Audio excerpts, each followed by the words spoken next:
right. Welcome once again to another episode of Sports Therapy with FH Jr. I am your host. Now, let's go over the rules for the rule breakers. Remember, sports therapy is sports entertainment only. We do not give medical advice. We're just all about fun and yucks. The rules of the game is callers. You will have 2 minutes to call, and you can either rip, rant, laugh, or kick some knowledge about all things NFL. And if you do call in, please turn your volume on your phone all the way up so that we can hear your conversation clearly. Now, as always, sports therapy is always sponsored by Crown Royal. That is my drink. Also, on Sports Therapy with FH Jr., we don't talk about politics, man. I don't give a fat rat's butt what the Democrats are doing, nor do I care what the Republicans are doing. We don't talk race relations, nor do we talk sexual orientation. All are welcome to participate, call in, and join in the fun and yuck. And if you do call in, please do not call me doctor, because I have not earned that right, although I am a certified counselor. Man, we got all that out of the way. Let's talk about the games. Man, as my man Ric Flair says, man, I'm so happy it's hard to hold these Gators down.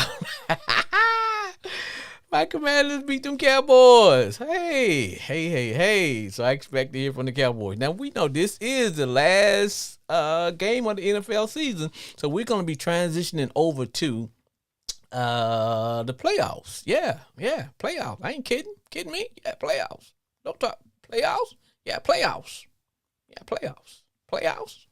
playoffs. Kidding me? Yeah, we could be transitioning over to the playoffs. Beginning, we're gonna keep the same time, which is gonna be 7 o'clock Central Time. 7 o'clock p.m. Central, so we're going to keep our same time. So it's all good. So like I said, yeah.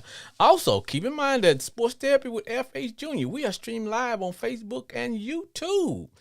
And you can also follow me on Instagram at Sports Therapy with FH Jr. Keep it real simple, Sports Therapy with FH Jr. That's how you can follow me on Facebook. Also, we're on YouTube too, so like us and subscribe to my channel. Okay. Ooh, man, I'm so hyped up. Y'all want to know why I'm hyped? Well, after last week's major disappointment by us not making the playoffs, we beat them there Cowboys. How about them Cowboys? I expect it from them Cowboy fans. How about them there Cowboys? But on Sports Therapy now, we don't fan shame. No, we don't. We gloat. We might laugh, we might do a few things, but all are still welcome. Because keep in mind, we laugh, but it's all good and good fun in nature. That's the whole gist of the show, man. We don't get too serious. We don't take life too serious. We don't take ourselves too serious. This is just a place where we all can kind of be free and loose to talk about NFL football.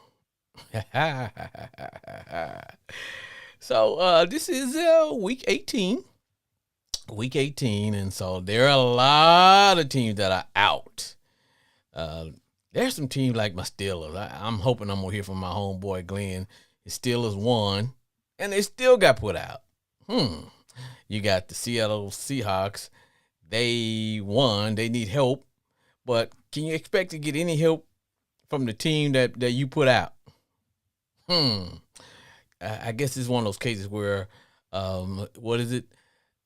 Thy enemy of thy enemy is my friend. And then we're going to talk about the elephant in the room. Yeah, go Pack go. Nobody wants to see that man call Aaron Rodgers in the playoffs. No. But you know what? If the Pack win, the Pack are in. Go Pack go, baby. Go Pack go. We have a caller on the line right now. Let's see what's up. Sports Therapy with FH Jr. Hey, what's up? Jay? Man. Jay, I'm so hyped up. I don't know what to do. I'll bet. What say ye, Jay? I'm ready for next season. You ready to move on? Now, I am ready for next step. let me ask you this. Now, because you know, I don't know if you know this, but the Saints lost. Yeah. But there is talk about a savior that's coming, possibly. And that savior could be Sean Payton. So now I know Sean is interviewing.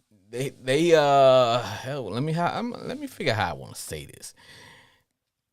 The Denver Broncos, of course, you know they need a new coach. And what you laughing about, Jay? They need a new coach because they got rid of their first year coach. So they asked for permission to talk to and interview Sean Payton for their job. Now, of course, you know, Sean is still under contract with the Saints. So any deal where Sean Payton goes or comes back into coaching, any deal has to be, bottom line is that in order for Sean Payton to be released from his contract, the Saints are asking for some type of compensation. They want at least a first-round draft pick and other things. What do you think about that? But I also heard us talk that he may be, there's a possibility that he may come back and coach the Saints. I mean, I would like for him to come back, but I don't think that's going to happen. You don't think so? No, I don't think so. Now, Jay, I got to admit that normally the Saints are one of the teams that I lock into and just watch, that I gravitate from front to back, the whole game and da-da-da. But today I was really focused in on those teams that were either on the cusp of making the playoffs or those teams that needed some help to get in the playoffs and all the teams that had a shot of still making it. Because, last week the Saints got eliminated along with my Commanders. So I still watched back and forth because there was some specific plays out. But the game was it was a low-scoring game. Yeah, but it still would have been nice to at least win one more. Even though we got eliminated. Their last win would have been nice. Oh, I follow you. I know. Now, here's what the talk on the street is that the Saints have gotten old, except for a few key players that maybe it's time for you guys not to rebuild, but to try to get younger. And I think that's why the Saints are saying, hey, if you want Sean Payton, you have to compensate us by giving us a first-round draft pick along with other players. And what they can quickly do is turn those first-round draft picks into drafting a bunch of players in position that they need. Make sense? Yeah, it does. Yeah, so that's the whole idea. Because one thing about football, people don't realize, it is a young man's game.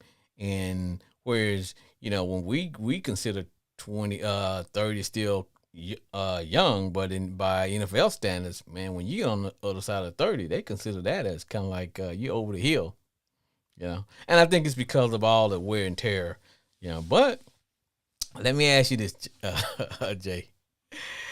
Are y'all ready to open up a bottle of Jameis? You got, no, I don't know about this. Now, hey, real talk. What are you guys going to do about Michael Thomas? Well, I read somewhere where they were talking about he was trying to look at restructuring his contract or whatever. Okay, that makes sense. So that means if that's the case, then that lets you know he really wants to stay. Right. And I think with him, go ahead. Now, I was just gonna mention somebody's injuries. Is he gonna be good to go? Well, bringing him back, especially if y'all can bring him back without having to spend a whole lot of money, which would be fine. But you guys have a young, y'all drafted a rookie, Chris Olave. I'm sure I mispronounced his name. That you guys got from Ohio State. He is turning into a player. You know what I'm saying? That player. Yeah, yeah, He yeah, is, he is. and so that's why they are willing to, the Saints are willing to let Michael Thomas either walk or have his name brought up in some type of trade with somebody who needs a wide receiver, i.e. the Dallas Cowboys. I'm just saying. You know what I'm saying?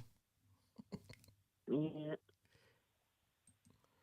So that's just something that they kind of kicking around there. But of course, the Saints family. You guys are not happy with your coach that you got. That and they're saying, Nah, we need a new coach. see, they're saying that, hey, I look, want somebody else. you want somebody else. I want somebody else. I want somebody who can do offense. I mean, defense looked alright today, but I want to see something else with the offense.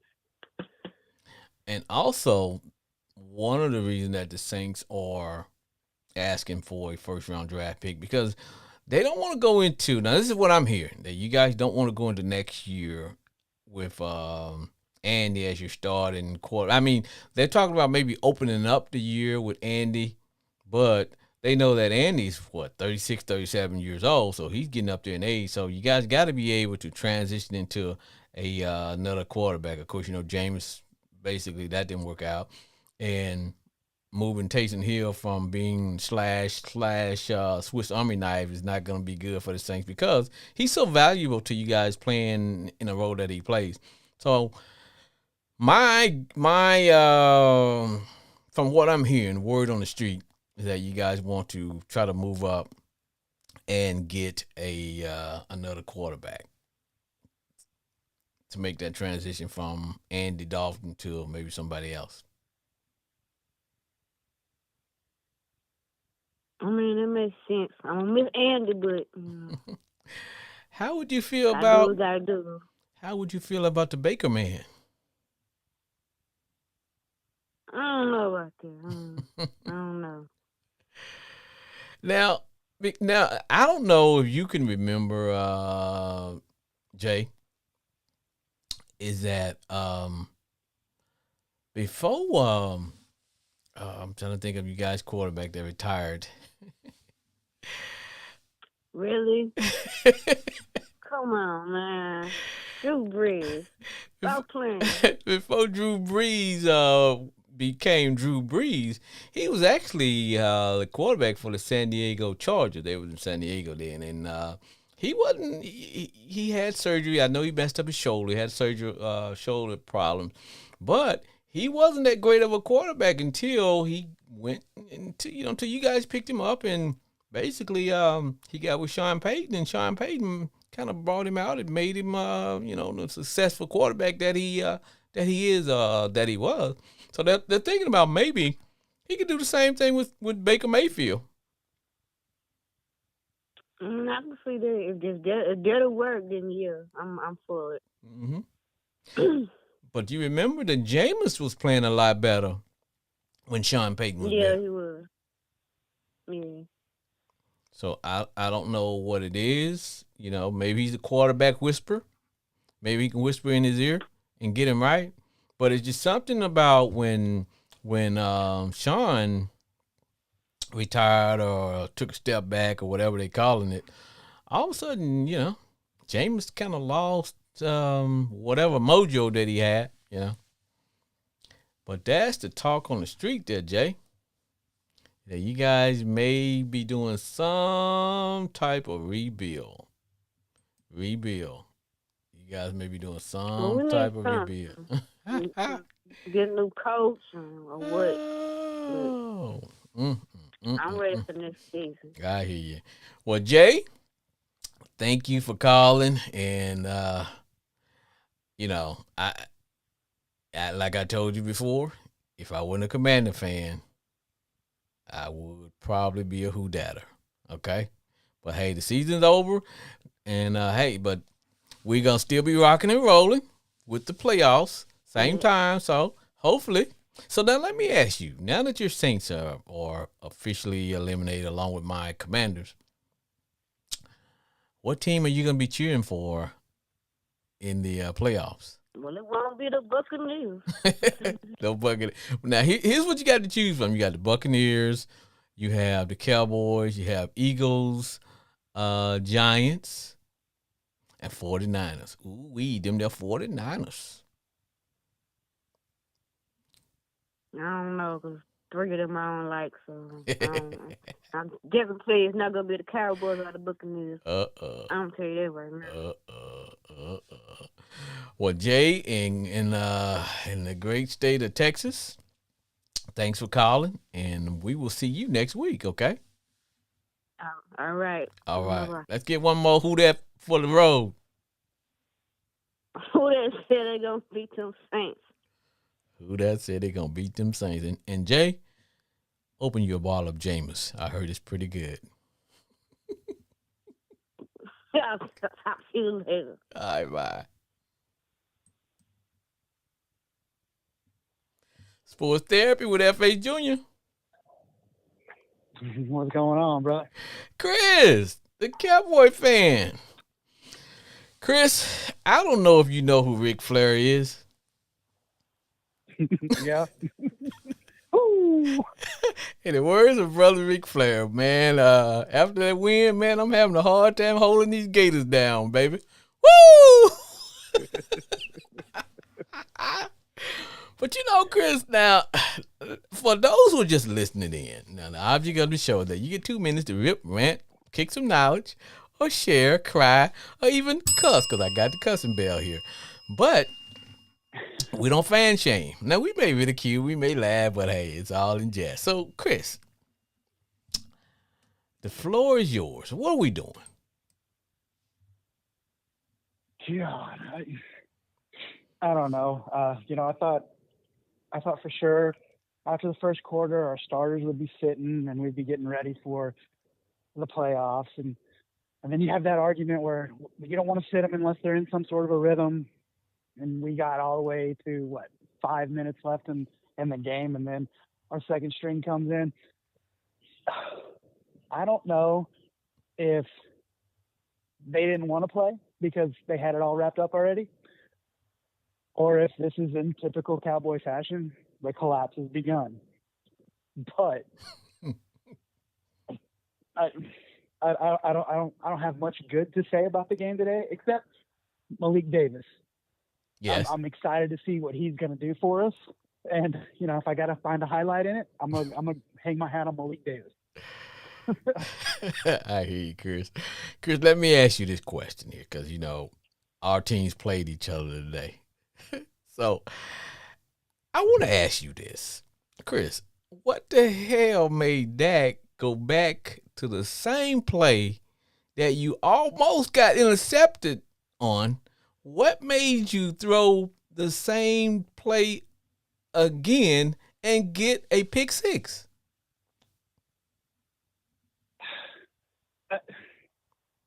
Now, I wish I could tell you exactly what he was thinking in that moment. But the only thing I can tell you for sure is ever since Dak's injury, he ain't been the same. I don't know if he's afraid to get hit, he's afraid to get hurt, but he ain't the same. And I think it's to a point where it's now going to be very, very bad for the Cowboys to leave him under center as our starting quarterback. He can't read progression. He can't read through his progressions. If you take his tight end from him, it's over. Like, he's got to have his tight end. That's his bailout every time. Like his blanket. And if you don't allow him to, if you don't allow him to establish a running game, he's just not comfortable. There, right there is how you beat the Cowboys, and it seems to be happening week in and week out. And we've been able to bail out and kind of pick ourselves up and limp across that finish line with a W. But I mean, Washington they had our number today. Yeah. I mean, it was a good win by Washington. I'll give the Commanders that, but. Hey, hold on. Let me write that. Now you giving up the family secret. Let me write that down.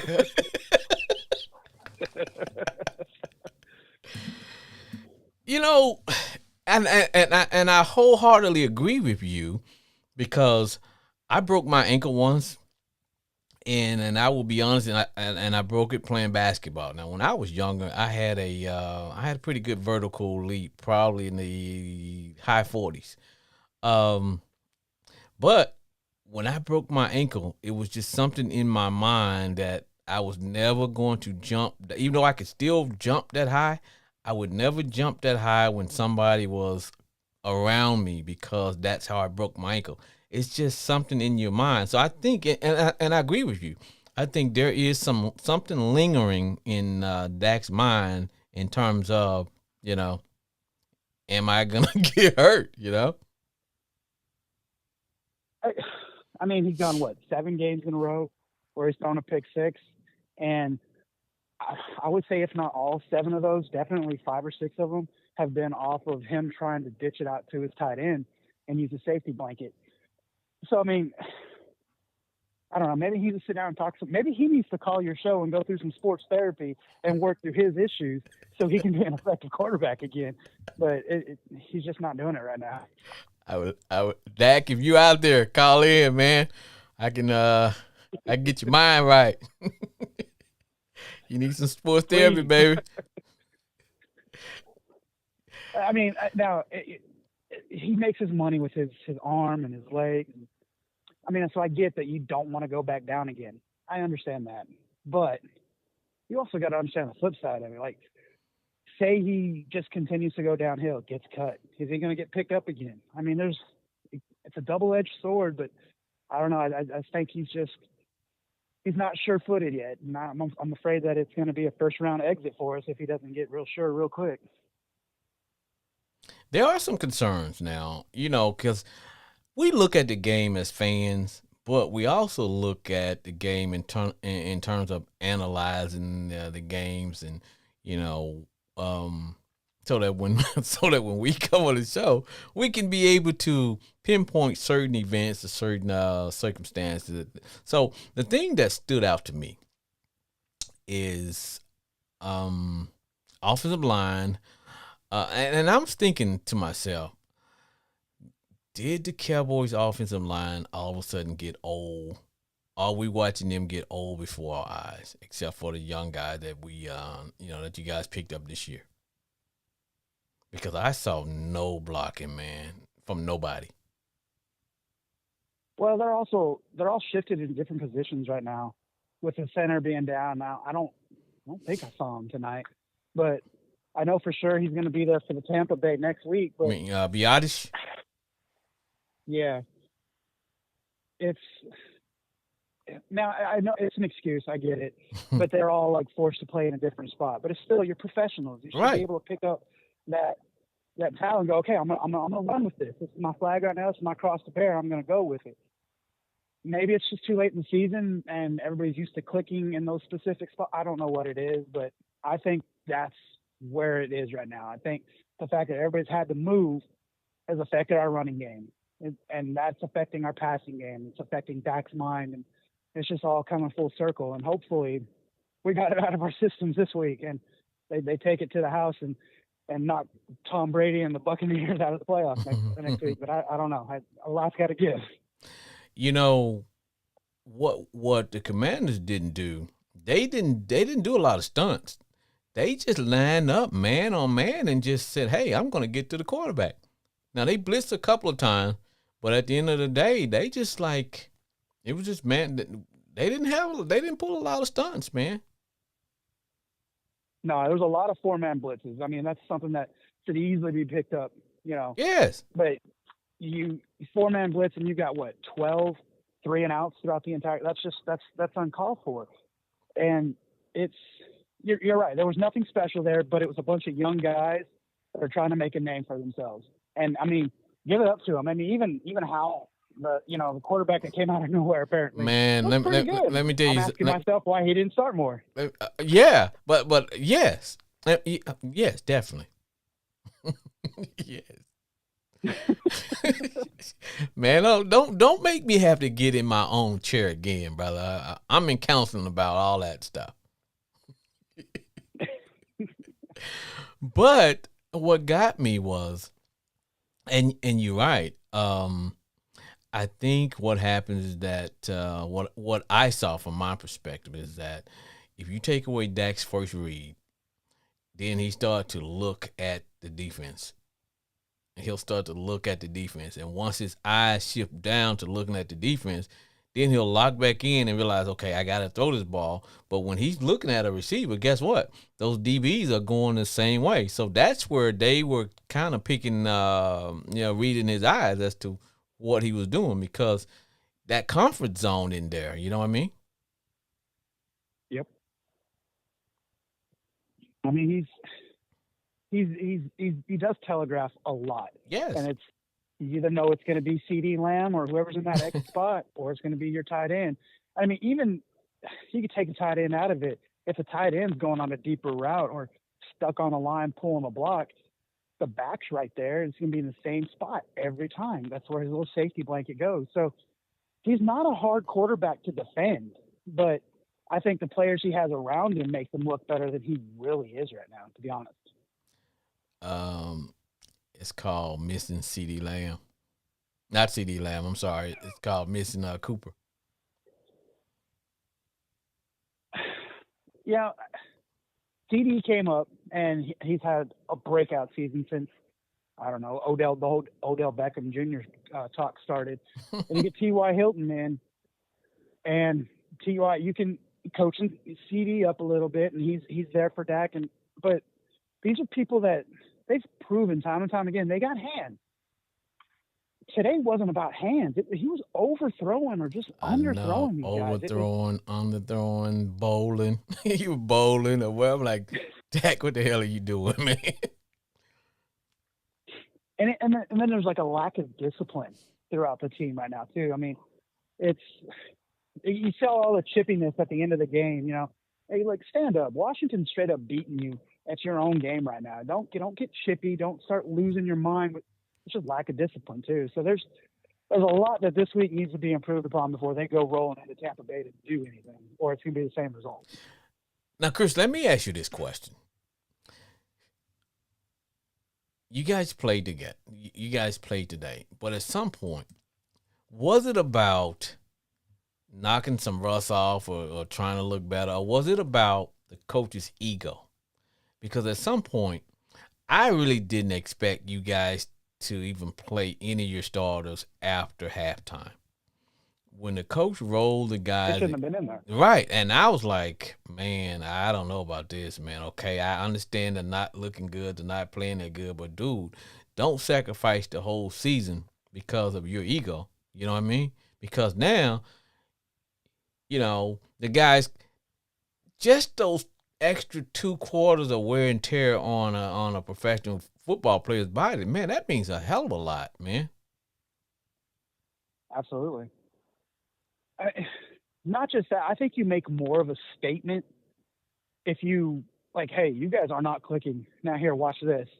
You put Cooper Rush and Malik Davis in. Malik Davis establishes a running game. So now you put Zeke and Pollard on notice, like, hey, you know, he's doing it. You guys can do the same thing. Then you got Cooper Rush completing his passes. Look at Dak and go, hey, he's doing it. Why can't you do it? Right. I mean, that's the mind game I think you play as a coach, especially if you want your ego to play any part of this. Oh, yeah. Coaching somebody up. Oh, yeah, you're right. But I didn't see that tonight. Now, I'll tell you something else I would have done if I'd been a coach.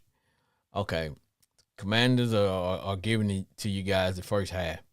I wouldn't have let my guys went back out the second half because I wouldn't have gave them any thought that, hey, you know what, they could beat us. Because they would, if I would have took my starters out, they would have been, you know what, we won a half, you know, okay. But they still wouldn't have walked away with all the swagger that we walked away with. You know what I mean? I wouldn't have rolled my guys back out there. I was like, you know what? And then I would have left the Commanders thinking, well, you know what? They really didn't really, you know, they were just like, hey, you know what? Yeah, they saving it. But for the coach to get that's where that. Go ahead. You're right. That's where the coach's ego is doing a disservice to the players because you marched your guys right back out there. Yes. And this is your starters. This is who you're hanging your season on. And they just got run all over on that field. So now their mind isn't right going into next week. They're questioning a lot about themselves now. So, I mean, I'm with you. You pull them. You don't pull them back out there in the second half. You pull them. You let them get their minds right. You let them see what it takes to succeed or watch what the second string can do. But I think that did more of a mind you hit your cursing bell than anything else. So, that's just my outlook. So hey, now you know as well as I know that somebody's gonna say, "Hey, we need to sit Dak's ass down and bring in Cooper Rush." So the person that says that they don't really know how things work in Dallas. And, Jerry's not going to sit his money makers. Zeke Elliott's going to get the majority of the touches, get in that end zone. Dak Prescott, same thing. Whereas in the normal NFL, hey, you ain't cutting it no more. You ain't 1, you're 2 now. You keep playing this way, you're going to go down to 3. You make these people place their jobs week in and week out. That ain't how it works in Dallas. No, because I will tell you, I guarantee you that based on today's game, a lot of the next team that the Cowboys play, they're going to try to duplicate what the Commanders did. Now, a lot of it has to do with if you have the personnel, because anybody can say, hey, we're going to do that. But do you have the personnel to get it done? But I can guarantee you, some people are going to say, you know what, that's the formula for playing the Cowboys, Yep. They'd be right, too. So, well, my brother, look, man, I don't know what to say, man. Because I'm a Commander fan. I'm always decked out in the standard uniform from head to toe, and but I just saw that there are some questions, not only from the players, but I just questioned some of the coaching that took place today. It's like, okay, well, wait a minute. Okay, we're winning this game. We're losing this game. Okay. Will I take a chance of wear and tear on my guys? Will I take a chance on somebody getting injured all because we're on national TV, we're getting our butt whooped, and, I don't like that's a blow to my ego.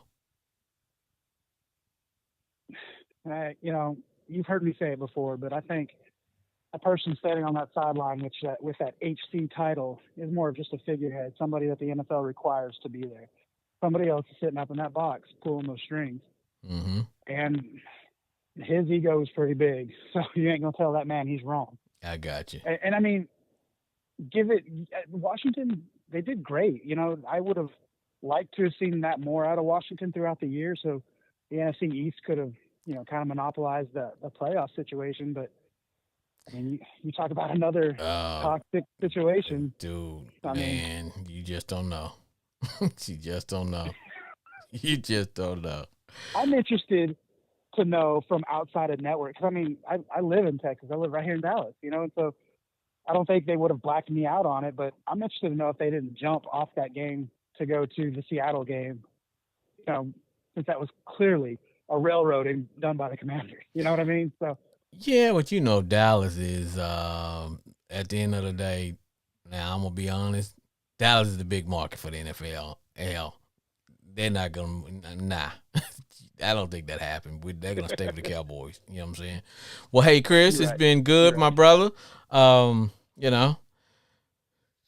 I would say that I wish your team had won, and I would be lying to you because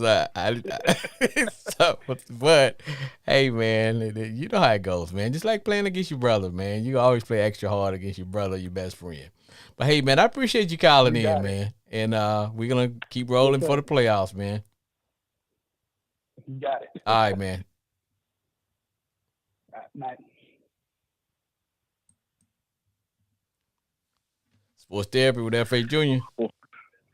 Man, what's up? What's up? It's your boy Brandon Cooper. Brandon Cooper, baby. We gotta, but before we get to y'all acting like, before we get to y'all finally realizing that the third string quarterback should have been starting the whole season, right? Man, let's run down the NFL, right? But before we get to y'all, because y'all made me so mad today, right? The playoff scenario played out how we thought it would. Exactly. It played out exactly how we thought.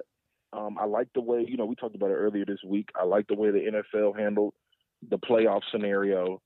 involving the Bills and the Bengals. Shout out to DeMar Hamlin. He made a recovery. He's up. God is good, man, and it showed us that life is more than football. Speaking for my team, the Baltimore Ravens, Lamar Jackson's probably not going to play in the postseason. Unless if we win the first game and we got to go to Kansas City, then he'll probably play. You know what I'm saying? Wait. Stop the press. Stop the press. Let me pull the emergency brake. They said he could have played today. Now that's hey, look. And you and the family, we don't get paid off regular season games. We don't get paid off regular season games. I got you. But he has all the leverage in the contract negotiation. But if we win this first game, definitely he'll play. I don't think he should play this year. The rest of the year. But if we win the first game, then we got to go to Kansas City. He'll probably play. And Lamar on 5 weeks of rest is scary. The Cowboys are exactly who we thought they were. I'm at a bar right now, actually in Edison, man.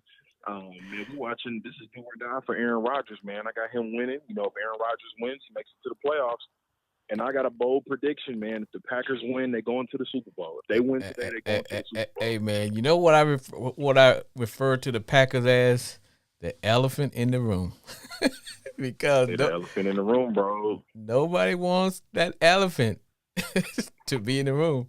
Nobody wants, because and this is what I say about the Dallas Cowboys, right? You always want to go into the postseason with momentum. The Cowboys failed today against y'all to build that momentum because I saw nothing from the starters that made me think they can go into Tampa Bay and beat Tom Brady, especially when Tom Brady has a healthy team and he's getting around to getting things going. And you're playing and you're playing against a rookie quarterback today. They should have had more tricks. Exactly. They should have had more tricks and elaborate blitzes. They should have lost to Gardner Minshew, but that's a whole different story. I know. But the way I'm looking at the whole scenario, the Packers, I feel like they'll win tonight. But I feel like it's going to be a very close game. No, but hold on. Let me ask you about that game. Now, Seattle won today, right? Mm-hmm. Now, by Seattle winning, they put Detroit out. Now, if you Detroit, if you are the Detroit Lions, am I going to help Brandon, who put me out, get in? Man, look, but also think about it. Now I know there's hatred for the Packers, between the Packers and the Lions. I know that. But think about it. They hate Aaron Rodgers even more. Dan Campbell hates Aaron Rodgers even more. And you can't measure hatred, brother. Exactly, man. And I know the Bible says we're not supposed to hate, but we are human. Things happen. I don't think the Bible mentions sports hate. Yeah. That's a different kind. Like, competition gets the best out of us. I know. You already know, man. I know. But that's gonna be a good story, man. Now on to y'all, man. Like I said, man, I feel this is what I feel like y'all should do in the offseason. Your biggest deficiency is you have 3 deficiencies outside of the quarterback, which is numero uno. But I think if y'all gave Sam Howell a full year, because remember, Sam Howell was supposed to be the best quarterback in that draft class. And see, and that's what I've been telling people. I said, look, he was rated a year, but in the year prior as either the first or second highest quarterback. Yeah. But he didn't come out that year, and he stayed. So exactly. I knew Sam had some skins on the wall, but it's just that. Think about it, man. Y'all got a young receiving core that can go. Y'all got 3 receivers that can go. This is what I would want to do, and if it was up to me, if I was GM, I'm starting Sam Howell because I need to see what I got in him, right? And I agree. And I got Heineke as a backup. I think Heineke would be okay with that because Heineke knows, okay, when it's time for me to get in and play, I'm gonna get in and do what I need to do. But you know the rule. If your starter gets hurt and your second string quarterback comes in, as long as he can keep your team, as long as he can be 500 in the games he's in, you're Yes. good. And Heineke knows, if he doesn't, he knows that he's not going to get a better long term payday than to just be sitting there being loved by the fans, being the backup, knowing that when they put me in there, I can do my thing, but I can keep that money coming. You know what I'm saying? Hey, that's an automatic $4-5 million a year. Why Yes, not? yes. And I can sit here. I know the system. I can coach. And plus, he and Sam, they are really the same type of quarterback. It's just that Sam is bigger Yeah. and he's got a stronger arm, but they can do the same thing. So that's me. I would rather start off the year like that and use all the draft picks and whatever, the money that we're gonna save by letting Carson Wentz walk. Use that money to fortify and fill position that we need, i.e., offensive line. We need a good cover corner. We need a middle linebacker. We can improve along those places like that. And I know specifically one good prospect that we probably could use to get some players because we drafted I forgot the kid out of Alabama last year that he's out because he tore his ACL, but he's a good defensive. He's on the defensive line, and anybody coming from Alabama, that's gonna be a player anyway. So we got some assets that we can move. I just don't want to, just go all in like we did, bring in some veteran quarterback that's 35, 36, getting him a hell of a lot of money, bootstrapping the team and whatever. Nah, we good. Now, I want the offensive coordinator gone, and I might can, and now, Brandon, correct me if I'm wrong. I can't stand Scott Turner because his play calling drives me crazy. And it drives. Man, my thing about the play calling was what I saw from y'all today. Why couldn't we see that in November? Because what the hell was going on? Because there was an article that was written, and I forgot who was written by. Says that the players were starting to call out the offensive coordinator, saying he doesn't even go with the game plan or the plays that they come up with during practice. You know how you game plan? This is what we're gonna do. They're saying this guy, he calls a different game when the game starts. He loses his freaking mind. Man, dude, when stuff hits the fan, dudes be folding. Yeah. You know how that goes. Yeah. Oh, yeah. And so that's what was up in terms of, you know what I mean? Because today I'm watching the Dallas Cowboys were at full strength and they were trying everything to win their game. They were. They didn't take the starters out because there was nothing that the coaching staff saw that was like, yo, like there's no bright spot right now. We got too many holes. So we can't just take the starters out. I mean, Dak pretty much threw back-to-back pick sixes. Yeah, he did. But would have caught that one. But it was that sort of thing that was like, yo, this is how y'all should have been playing. But my thing is, you got 3-4 starting running backs, bro. Work the play action. Now you have inconsistent tight end play. I will give you that. Oh, but yeah. That's. I saw a team that should have been in the playoffs.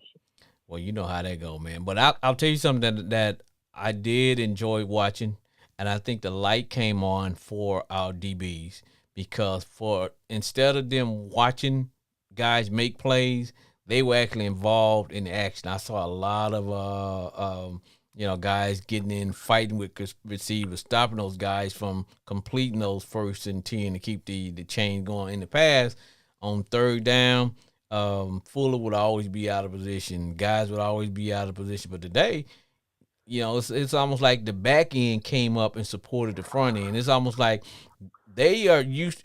To me, they was too busy watching the D-line do their thing. It's like, okay, you guys are buying a ticket to the movie instead of being a part. So today it's like they were a part of the action instead of watching the action. And that's what I saw, man, and I was happy to see that. Definitely. Like, I agree fully because y'all were attacking the ball. Y'all were playing a lot of man-to-man coverage, not so much zone. But I also like Chase Young being back. It allows you to rush 4 people because y'all were getting after the quarterback, dude, with Sweat, Chase Young, Payne, and Allen. I'm like, yo. And remember, Allen didn't play today. Yeah, like, And I'm like, bro, if Allen played, y'all got the best defensive line in the league. And this what got me was Bar none. this what got me one time.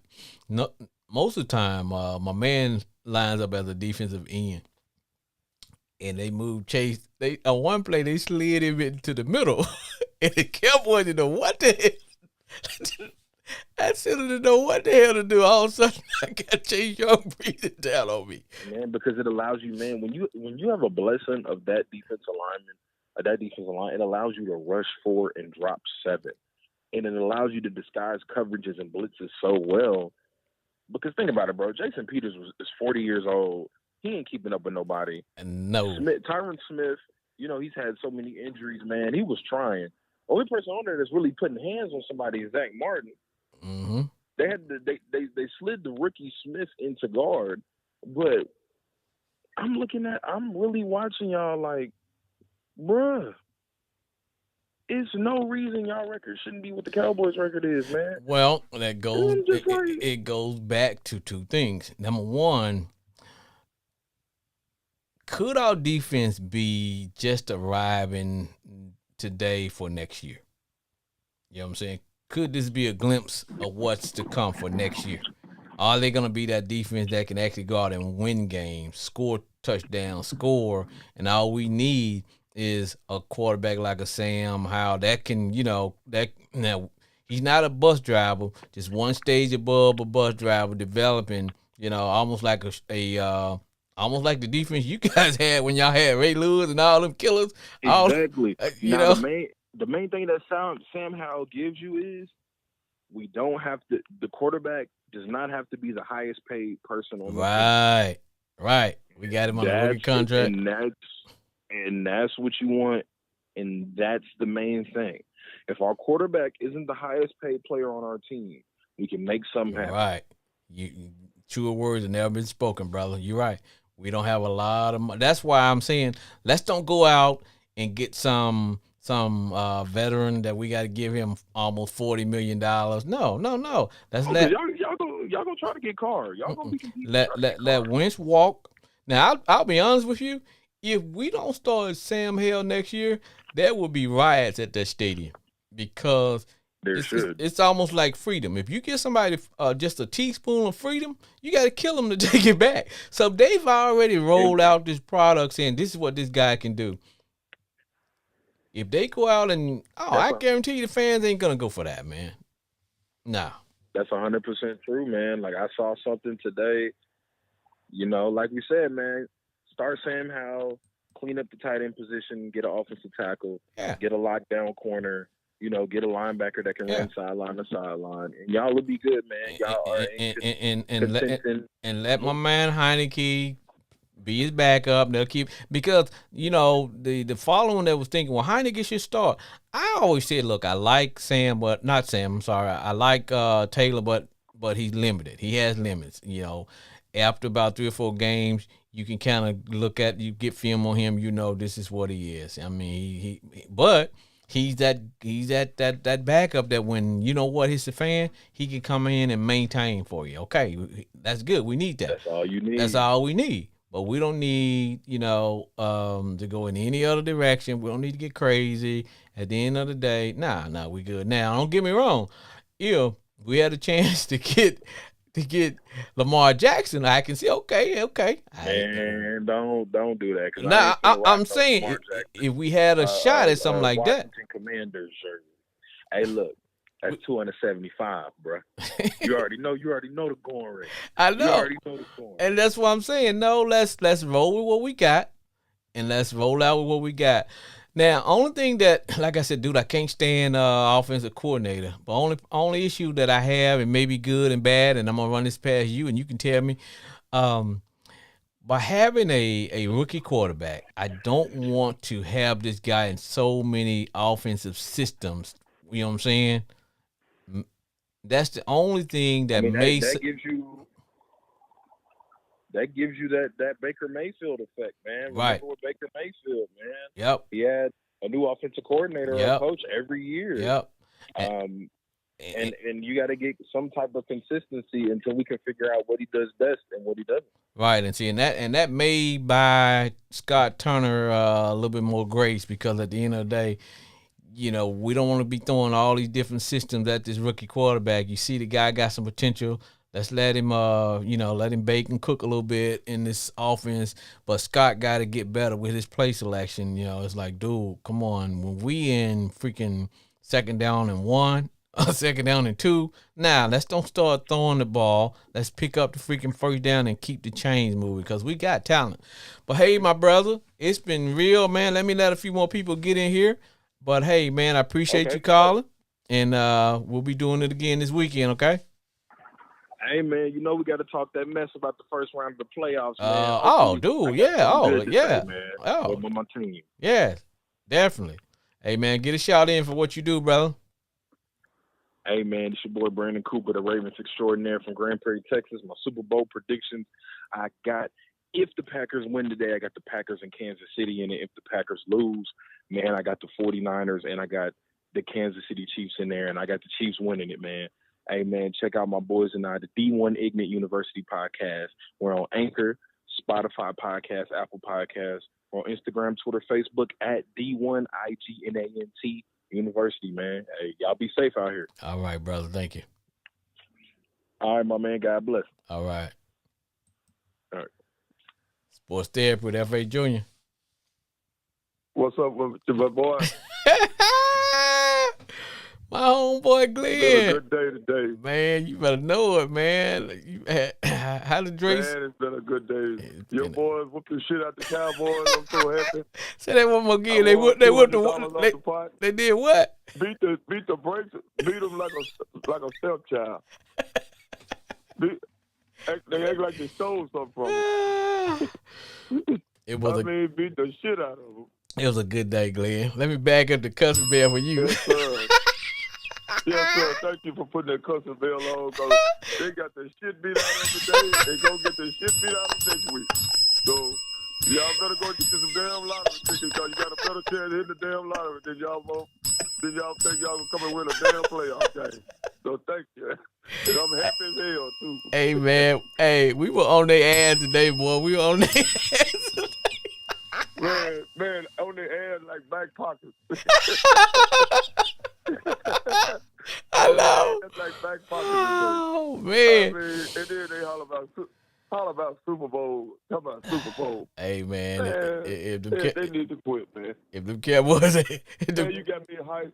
Yeah, you got me hyped early already, man. First of all, I want to say shout out to a Buffalo Bill player for the immediate recovery. Yes. Glad to see him getting well and everything. Yeah, but yeah. proud of the fans for supporting him, and Yes. the doctors and everybody, man. You know, I'm just happy for the brother.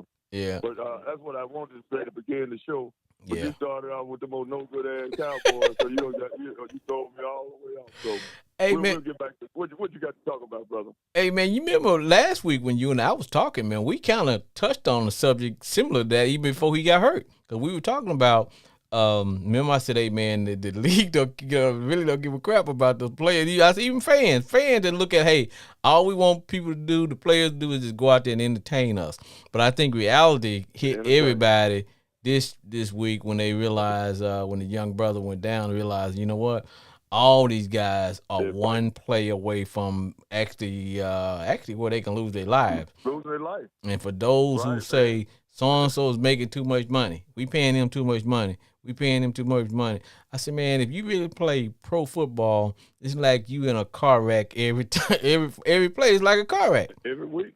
And so and I'm glad the young brother's doing well, man. And big shout out to the Bills, the medical crew, the hospital, and all those, because people don't realize it's those first 5 to 10 minutes, if they get you the adequate care, as to what could really, really save your life. And then they don't realize it was those paramedics, the one that came in, and they had all the equipment they need, they had all the training. And, for that brother, hard to stop beating twice, and they had to resuscitate him 2 times. I totally agree. Because what people don't realize is that the paramedic that was working on him And my understanding that, man, he was working on him about 8 minutes before they actually got his hard stop. He could have easily called it, as they say in that field, which means he could have said, "Hey, he gone," but he kept working and working and working, man. And so that it's a blessing, man. It's a blessing. But now let's get nothing but the grace of God. Yeah. So hey, man, let's get back to me gloating and feeling good about myself. You know, the Cowboys would not be able to say we beat them. They didn't have all their players out there. You see what I'm saying, Glenn? They can't say that they did not have all their players because they were out there. Man, they got their ass whooped. They did, man. They did. Just point blank. They did. They got, man, I'm gonna tell you, Dallas is. I give them credit. They got a good. Well, the defense has been playing up to par like they have, the first part of the season. But Dallas started off hot, and Redskins is a better team. People might not want to give them credit for it, but the Redskins might be the second best team in that division, the AFC East. But you remember what I said? I said if we ever got into the playoff, we would be scary. And it's just that bad coaching, bad play calling, and bad decision making kept us from getting in there because that I totally agree. The shenanigan that Scott Turner, offensive coordinator, and the coach pulled, man, that's what got the fans so pissed off because now they're saying this is what it could have been if we had better coaching.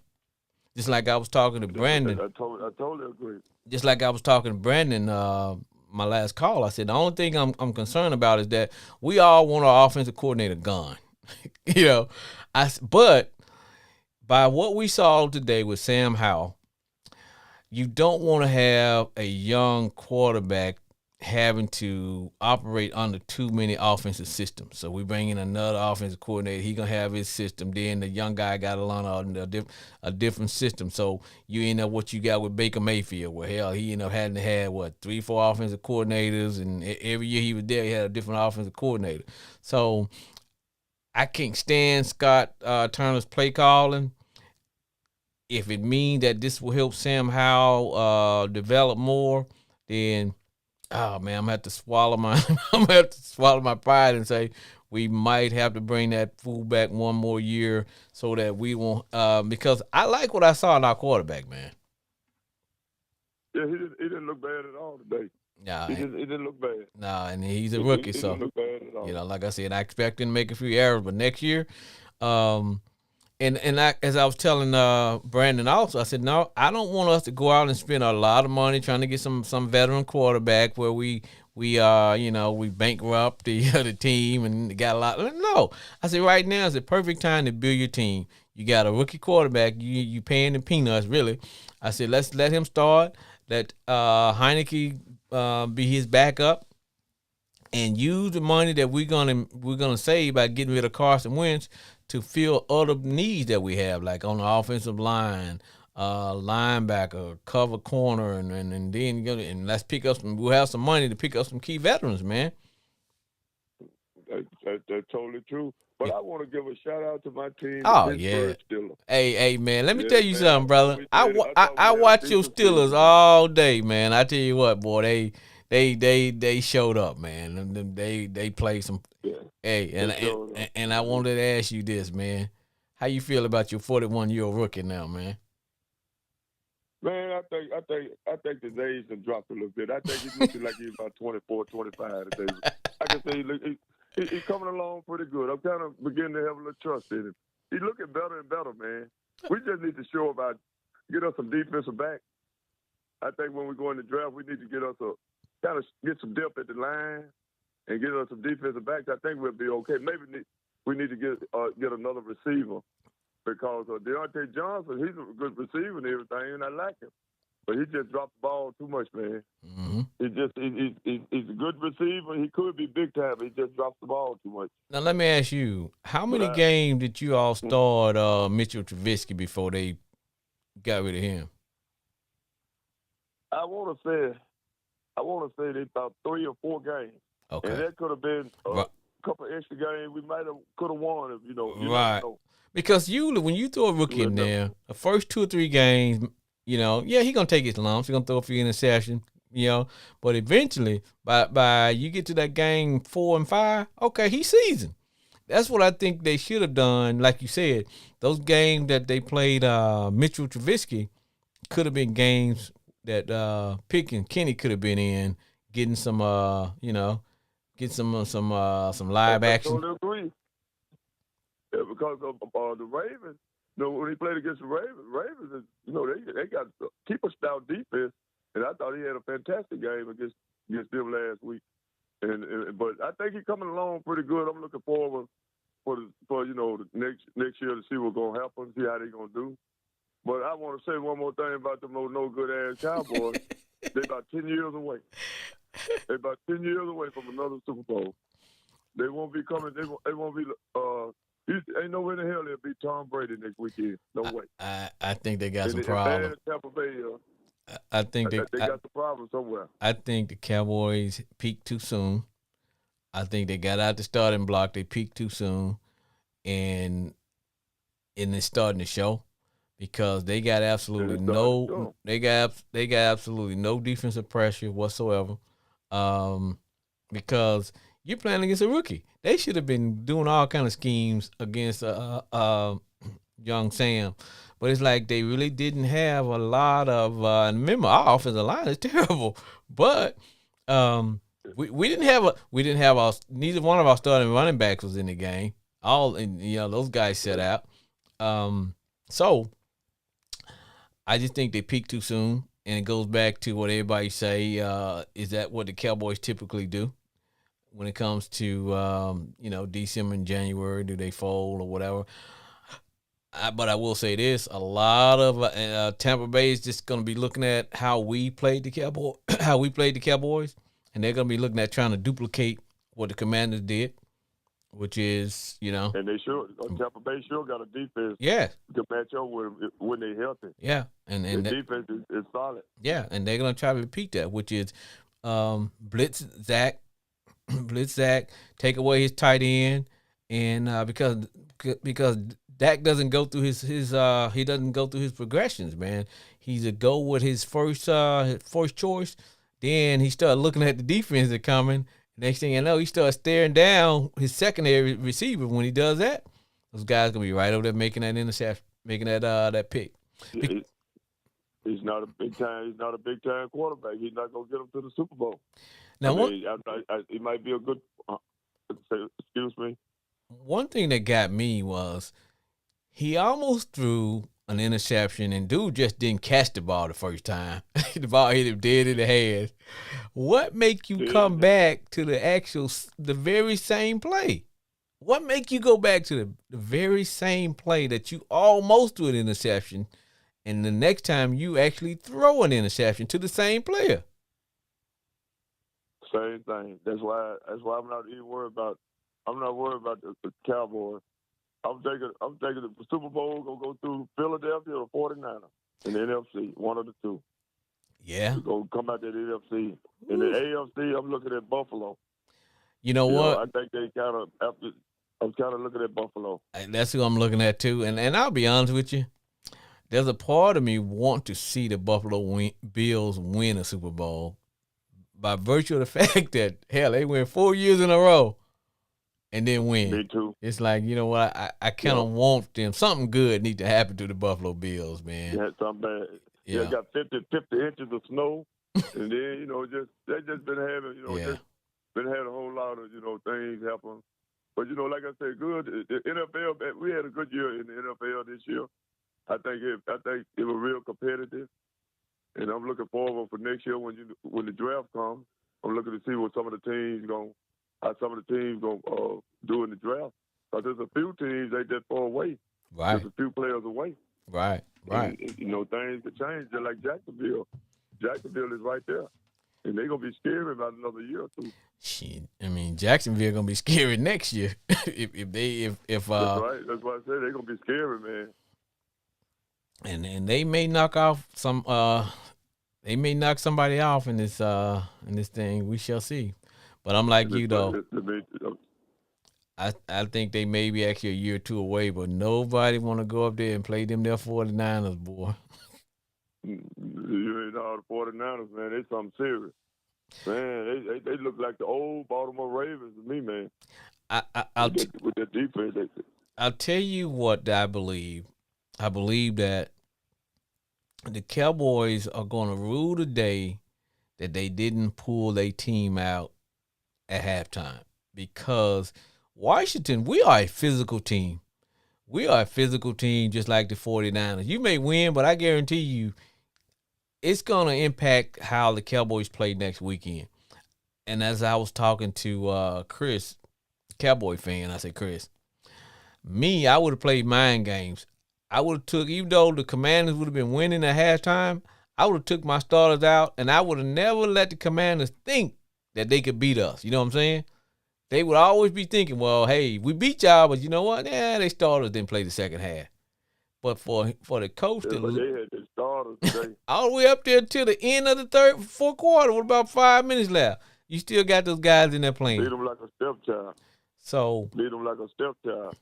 And like I told Chris and Brandon, I said, man, we didn't disguise anything. The Commanders didn't disguise anything on defense. They just lined up and they beat their man. We didn't do a lot of blitzing. With that defensive front, they don't have to disguise nothing. And you know, all they got to do is just. And Allen didn't play today. Man, they got a scary front four, man. Wow. And they can keep them guys together for another 2 or 3 years. Wow. I know. They're going to be something serious, man. I know. Yeah, man. Well, homeboy, it is time to bring this bad boy to a screeching halt so I can go in and watch the Detroit Lions and the Green Bay Packers. And then, like I tell everybody, nobody wants to see Aaron Rodgers in the playoffs. Nobody wants to see it. Sure. Nobody, because he's sure dangerous. They don't want the elephant in the room to come into the room. No, because he's sure dangerous. Yeah. I don't want to see anybody in this except them no good ass Cowboys. I know. But hey, man, next week is going to be action packed, and it'll be the same time. All right. Well, homeboy Glenn, thank you for calling, brother. And I will see you next week. And congratulations to your Steelers, man. Appreciate your fam. You have a blessed day, brother. All right, man. Take care. All right, you too. Discover Crown Royal Blended Canadian Whiskey. Patiently fit for a king. Expertly blended since 1939. Now, after a long, hard day of crime fighting, man, I reach for a bottle of Crown Royal. You know what I say? Man, I just say crown me, baby. All right. Now, as we wrapping and cap it,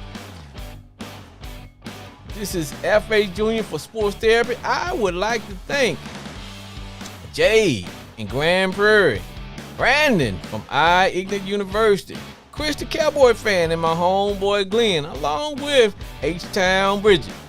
My country Kenny's down in Arkansas, and all my family in the boot in Louisiana, and those in Mario, England, and listen to the show. Also those in the great state of Texas, Grand Prairie, Arlington, Irving, and all over the place. I would like to say thank you all for supporting me. Follow me on Facebook and Instagram, and those on the yard, stay golden, baby.